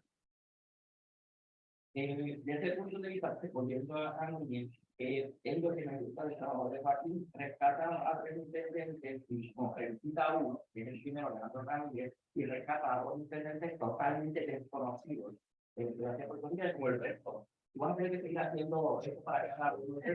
Es que no lo conocemos, nada. Lo rescata para un poquito a través de los intendentes dar cuenta de la situación económica, política, laboral de Puerto Rico. El intendente es una especie de ventana que utiliza para examinar esa otra historia de Puerto Rico, ¿verdad? A la luz, ¿verdad? Un instituto tan importante como la inteligencia, que de hecho, después del trabajo de González Páez, que trabaja las figuras claramente de la Ramírez, porque no trabaja en inteligencia, trabaja en las figuras de la Ramírez. Esta es la primera vez en esta obra que trabaja la inteligencia de Puerto Rico como institución, ¿verdad? Quizá está fuera de nuevo a trabajar en instituciones de Puerto Rico, en el movimiento gráfico. Yo digo que no, porque falta mucho por hacer, es la primera vez que se actúa centros institucionales para el caso que nos ocupa la intendencia, y de paso, trabaja con dos intereses. Era el principal un tercero. Yo ahora es un palo, perdón, de la expresión, el palo, porque nos está otra vez dando un vacío, ese trasfondo histórico de la caos que tenemos económicamente hoy día. Cuando uno mira la obra de Martín, primero fue la calle en el 19, al principio, a mediados, en el 19, 30, los años 40, 50, es el Puerto Rico del 2021. ¿Verdad? Es el mismo Puerto Rico, salvando nombres, salvando situaciones, pero es el mismo caos administrativo, el mismo caos fiscal que estamos observando hoy. Y en parte es lo bueno de la obra, ¿verdad? Un poco, muchas cosas se repiten, no se repiten, pero hay unas continuidades históricas. Ya lo explicó Joaquín, el departamento de Hacienda hoy, el Hacienda hoy, es un 80-90%, es la ignorancia que estamos Cambió el nombre. Era la administración de renta interna y hoy es el negociado. Si buscamos las funciones, son las mismas. Eso no me gusta la obra. Hay una continuidad histórica en los problemas, en las soluciones. Hay unas propuestas aquí que todavía se siguen haciendo hoy, 2023, ¿verdad? Para salvar un poco la economía. Pero por la condición misma, no hemos dejado de hacer filas, no hemos dejado de hacer filas, ni hace 100 años ni siquiera la aduana, los problemas que se tienen aquí con la aduana, que para mí es uno de los grandes mayores que para ti. El puerto, la aduana de los puertos, sigue siendo especialmente el principal problema de Puerto Rico. Si hay una carencia de productos, hay un inventario de productos, más en una zona de puertos, no mismo depende mucho de la política que tengamos y de la actividad en la aduana de este puerto. Es lo que nosotros estamos trabajando y lo decimos. Los mismos problemas con otras personas, bajo otro sol, pero en animal. Fuera de eso, yo recomiendo la lectura ahora, yo sé que a la gente no le gusta mucho la historia económica o la historia fiscal, pero es que la historia es económica, como yo lo veo, ¿verdad? Las relaciones sociales, las relaciones políticas, las relaciones culturales, se cimentan sobre las relaciones económicas. Si no tenemos una historia económica de cierto tipo de algunas temas vamos a poder entender la historia económica de Puerto Rico y el Puerto Rico. Fuera de eso, pues no tengo más. Eso está escrito en un lenguaje bien sencillo, no es tecnicismo, está escrito de una manera sencilla, fácil de entender, porque yo no busqué en ningún momento escribir técnicamente, o sea, que cualquier persona lo puede entender, porque la visión del Departamento de Hacienda, igual que el Internet, que es la vida de todo gobierno, entonces se maneja la finanza donde se imponen contribuciones y donde se distribuyen los fondos para todos los servicios. O sea, eso es fundamental en todo gobierno, en el 19, en el 20, en el 21, y seguiremos a través de los siglos. O sea, esto es de vital importancia, porque ahí es donde está la base del gobierno y los servicios que se brindan al pueblo. Quiero también mencionar algo. A mí me gustó mucho que fuese Joaquín quien hiciera este proyecto de tendencia por una razón particular. Él examinó, yo no sé cuántos mil, 20.387 pliegos de información. Hay 9.268 horas. ¿Saben por qué eso es importante? Joaquín trabajó con una documentación que es esencialmente económica, ¿verdad? Hay que tener un ojo clínico, ¿verdad? Como economista o como contable para poder descifrar esa documentación que es económica. Estamos hablando de parte de los informes narrativos, son montones de estados financieros, 100%, cuadros financieros, estadísticas y cosas que solamente una persona con las capacidades de Joaquín como comentador, como economista, puede descifrar y nos ha descifrado a nosotros para que podamos entender el historia.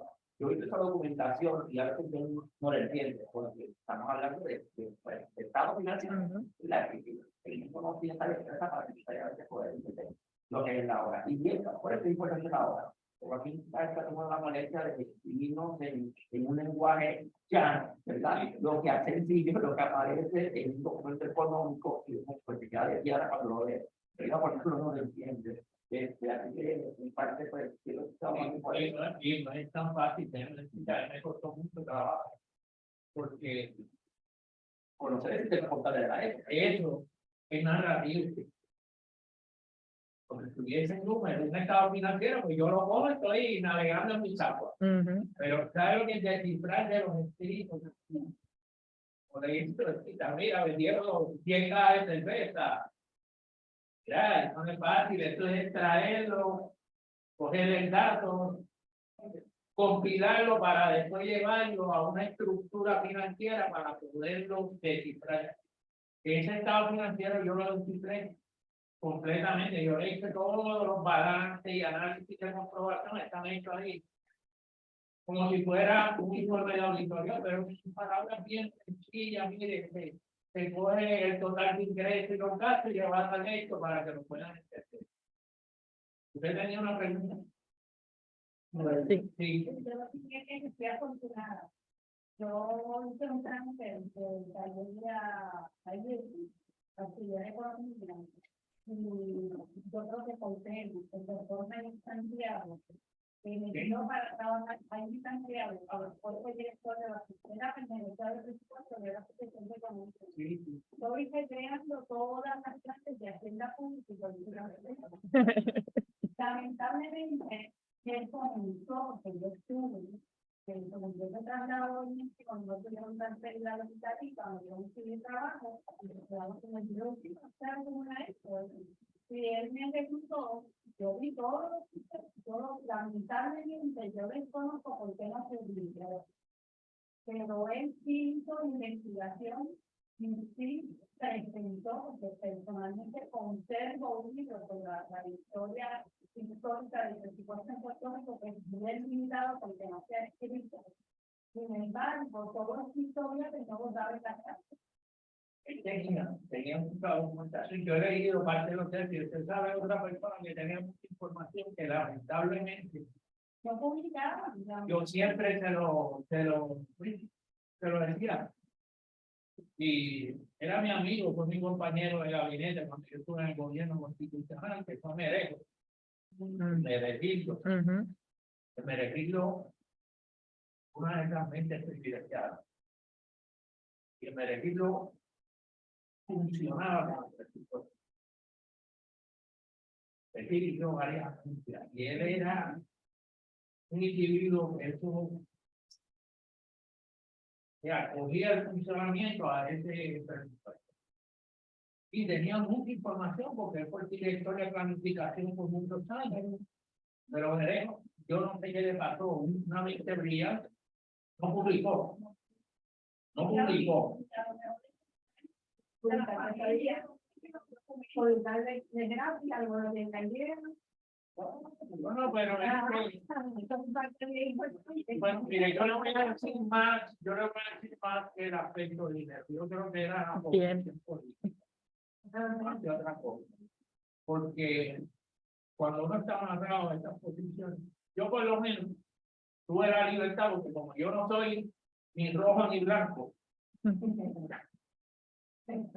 ni azul ni verde, pues yo tengo una libertad de criterio y cuando yo estuve en momento yo compilé muchos datos. Yo todavía tengo un proyecto inconcluso, yo tengo mi reading file completo. Yo dirigí industria puertorriqueña en la época donde más efectivo fue el gobierno de Puerto Rico, donde más industrias se promovieron, donde más empleo se crearon. Yo tengo toda esa información conmigo porque yo me arrastré con mi reading file. Pero cuando el amigo del alma, Silvapura, lo nombraron al momento, es desmantelosamente. Y toda la documentación, excepto el Conservatorio de Música, que se llevó lo de ellos, Julio Quirós, de la Fundación Muñoz Marín, que arrastró con unas pocas cosas sin saber lo que se llevó, pero se llevó. Lo demás fue a parar al crematorio. La biblioteca de momento, que era la biblioteca económica más importante del país, desapareció. Desapareció. Yo te digo, cuando yo salí, Están por ahí,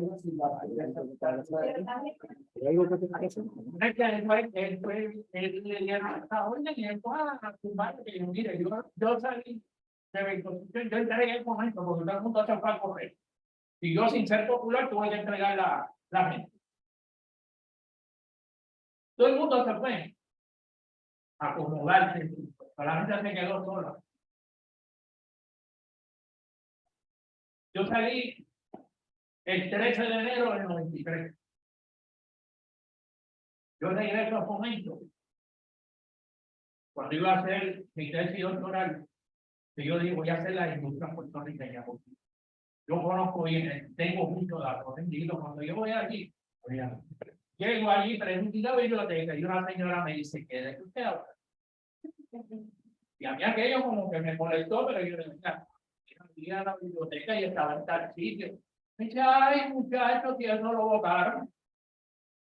Bueno, ¿cómo que lo votaron? Olvídese de eso, ni se moleste en buscarlo. Y yo le digo, oye, ¿dónde está el licenciado Ramírez? A Ramírez lo votaron. ¿Dónde está Eduardo Williams de estadística? También lo votaron. Yo dije, ¿cierto? No había nada. Nada. Yo fui buscando los informes del administrador que le rinde al gobierno. Esos son protegidos. Totalmente. Ese es del administrador del momento a Fortaleza. Yo lo leía porque Colorado me lo daba para que yo lo revisara, pero yo no lo tenía. Yo fui buscándolo porque ahí yo tenía muchas corroboraciones, muchas contrapunteo de mi información estaba ahí. Desapareció. Así desmantelaron su asesores, bueno, no hay documentación, no hay investigación. Dije, vamos a dejar esto, vamos por otro lado. Yo me encuentro con Tito Colorado en diciembre, en una actividad que me invita a la Sociedad Lingüística de Puerto Rico a que yo le diera una charla en su actividad de cierre y fiesta de Navidad, y Tito pertenece a esa asociación. Y me encuentro con él. Hablábamos de esto, lo otro, eso y abrazo. Yo le digo, ¿dónde está? Es un proyecto que está inconcluso porque no tengo los informes de la administradora. Él había salido antes porque él había nombrado secretario de Estado, pero él no se llevó su país. Después yo he rastreado en la Biblioteca del Congreso, he rastreado algunas en el Departamento de Agricultura Federal, en el Desarrollo Económico Federal, he ido rescatando cositas. Pero entonces ahí se fue la historia industrial del pueblo de Puerto Rico. Muy interesante, se monta la modernización del país sobre esas bases que las hacemos. Es interesante que a veces tenemos más documentación económica para la época española que para la época actual. Pero lo que pasa es que si tú las no podemos aprender de los errores que han habido, porque ya todo no. ¿Entiendes? ¿Sabe lo que pasa? Es que hay muchas estrategias que se comentaron, buenas y malas, que no todas fueron por todas las cosas, que quede claro. Yo hice la última revisión del Código de Industria puertorriqueña con un doctor que estaba mayor, viejo, maniático. Pues, yo trabajé en esa revisión. Y hay muchas estrategias que no se llegaron a construir, estrategias buenas, muy buenas. Pero la política, los amigos del alma, favorecer a una industria y otras no, pues eso se quedó en el limbo. Pero la memoria histórica es importantísima. Importantísima. Aquí nosotros estamos en el limbo. Aquí todo el mundo habla de las 936 por darle un ejemplo. Mire, ese fue el monstruo de las 3 cabezas. Pero los americanos lo crearon y ellos mismos no pudieron controlar y lo tuvieron que quitar porque no era costo efectivo. Y fueron el monstruo de las 3 cabezas porque ellos lo que quisieron fue que todas las corporaciones que no estaban ubicadas en los Estados Unidos, al repatriar sus ingresos, le pagaran impuestos a los Estados Unidos. Pero como nosotros somos especiales,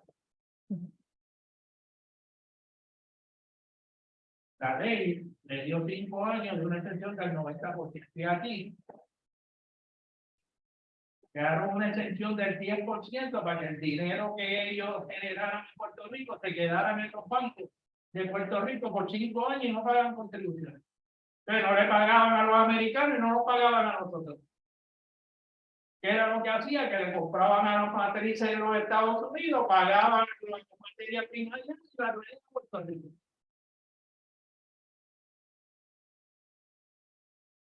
Vieron los americanos que esto no se podía, que lo que había sido era un costo, que no era costo efectivo, lo cortaron. Eso fue de aquí nadie. Ni lo crearon, ni tenían poder para decir por qué se la van a llevar. Así fue. Un corte de cabeza. Ya esto no nos produce, hay que eliminarla. Y la economía aquí circuló falsamente en la farmacéutica. La farmacéutica lo que hicieron fue un daño económico terrible. Cuando se fueron, aquí hubieron 3.600 hipotecas que se repostearon, que no pudieron pagar. Entregaron más de 16.000 carros. La gente que se creía que un empleado de la limpieza, por ejemplo, en agua, le pagaban 18.50. ¿Dónde le iban a pagar eso? No salieron. Quedaron todos los terrenos infectados, los acuíferos infectados, y el país se quedó mirando para el cielo porque no ganamos un centavo de construcción. Pero las farmacéuticas también están. ¿Ah? Las farmacéuticas están todavía. ¿Cuál? De la pieza que quedaban, Merck cerró. Está Abbott, está todavía. Aún está Avi, y Avi lo que tiene es una operación limitada porque le quedan 3 patentes. Cuando se venzan a volar. Ahora mismo Johnson & Johnson, que está en Manatí, se va. Manatí, Junco, cerrado. Merck cerró. Merck Chapandón cerró. Bristol eliminaron. La de Carolina, Pfizer eliminaron. la Lili de Carolina. Lili, ya Lili está al borde. Lili le quedan 2 patentes que cuando las pierdan, ese es el problema. Y Carolina estaba estratégica. Ahora mismo, a Albi le quedan 2 patentes. Y allí no es aquello ni la mitad de lo que era cuando estaba agua. Pero allí no lo quiere nadie, aquí no se puede remover nada, porque los terrenos están infectados. Los acuíferos, Barceloneta no tiene acuíferos. Es un daño ambiental terrible, terrible. Entonces, cuando pasa esto, vámonos. ¿A quién te dice? Doctor, tengo una pregunta, disculpe, no me lo habrá a Antonio, al intendente. Cuando estábamos hablando del contexto del profesor Antonio, había dicho que había criticado el índice, había criticado la definición de la esclavitud, que los hijos de Antonio, que Él prohibió la trata de esclavos clandestinos. Clandestino, te voy a explicar. Él no tenía el poder para parar la trata de esclavos. Porque eso es un negocio que venía de la Real Corona, autorizado para poder hacer operación económica en sus provincias. Los negros esclavos, el negocio era clandestino porque era donde se vendían a buen precio y se negociaban a buen precio. Eso no había control del gobierno. Aquí se traían negros por contrabando y se metían por las cabezas de mar y te lo. y hacía lo que la subasta. Él prohibió eso, incluso vigilancia en las costas, y prohibió que entraran estos buques y tenían que hacer un reconocimiento de vacaciones. Pero ese problema existe desde el siglo XVI.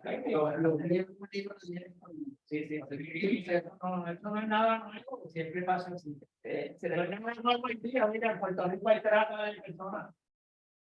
No cogieron esa Miramar, una casa de trata de menores para tiempo.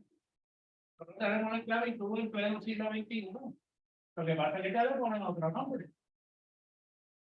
Miramar, una casa de trata, con todo un récord, de dónde venían fotografías y todo, mercados, precios y todo. Lo que pasa es que andaba la República, pero ya lo cogieron los dos, pero se metieron que eran niños y niñas. Niños, pues ni siquiera eran ya mujeres.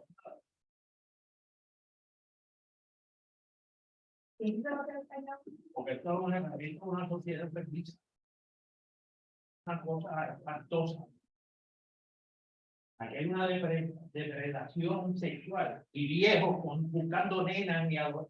Bueno, esto es una cosa terrible. Esto es mejor ni hablar. Lo que pasa es que aquí no se le da a la República todo lo que pasa. Que te lo cogen. Ahora el tema es pornografía infantil. Pero la pornografía técnicamente no te habla de la trata, te habla de la distribución de material alusivo a la sexualidad. Técnicamente, como lo clasifica el código de ahí. Pero aquí están vendiendo niños y madres, alquilando hijas y niños. Esto es una cosa terrible, terrible.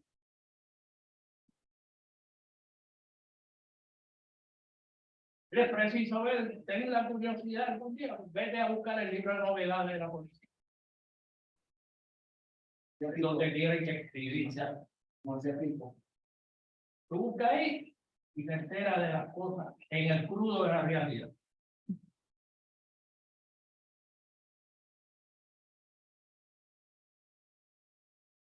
Para que vean que estamos en pleno. Aquí están jugando a niños para venderlo, para que les saquen los órganos. No trato, mano. Siglo XXI. Y ya le ponen precio a los órganos. Mira, mira cómo está la cosa. Lo que pasa es que ya nosotros no podemos vivir ciegos ante la realidad. Es una esclavitud como cualquier otra. En etapas modernas. Con procedimientos modernos. Pero ¿por qué tú crees que están desgastando de toda esta gente que tienen? Porque son una red y en las redes pueden ir buscando toda la distribución que hay. La gente tiene catálogos de niños y niñas y todo. Posiciones sugestivas y todo. Y los compran en intercambio por internet como si fuera tú comprar la arma.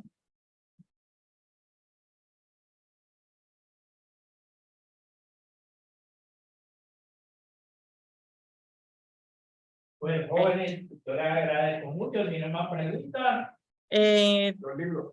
Sí, antes de despedirnos nos pidieron que por favor repita nuevamente en qué año se establece la intendencia en Puerto Rico. En el año 11, noviembre del año 11, el día te lo doy seguida. 28 de noviembre del 1811, bajo la ley Pavo. Muchas Lo que gracias. pasa es que no entró en funciones hasta febrero 13 del 1913. Es cuando Alejandro entra en funciones. Sí, él dice 1813, ¿qué? Ah, Sí, 913. 1800. 1813, sí. 1813, Sí. todo fue un siglo. No, era 1813, sí, el febrero del 13. Muchas gracias. Antes de retirarnos, le damos las gracias tanto al doctor Joaquín Vázquez como al doctor Josué Camaño y deseamos invitarles a todos a nuestra próxima charla, que será el jueves 25. La charla será virtual y se titula La invasión del cólera en Arecibo entre 1855 y 1856, las haciendas, las miasmas y los remedios, por Daniel Mora. Así que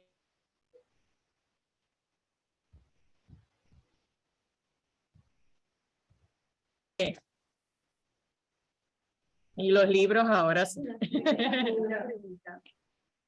La próxima contaría para la educación continua también. Todas yo las pongo siempre. Hablaste todo eso con Rosarito, que después no se echen para atrás. No, yo le envío a ella siempre los avisos de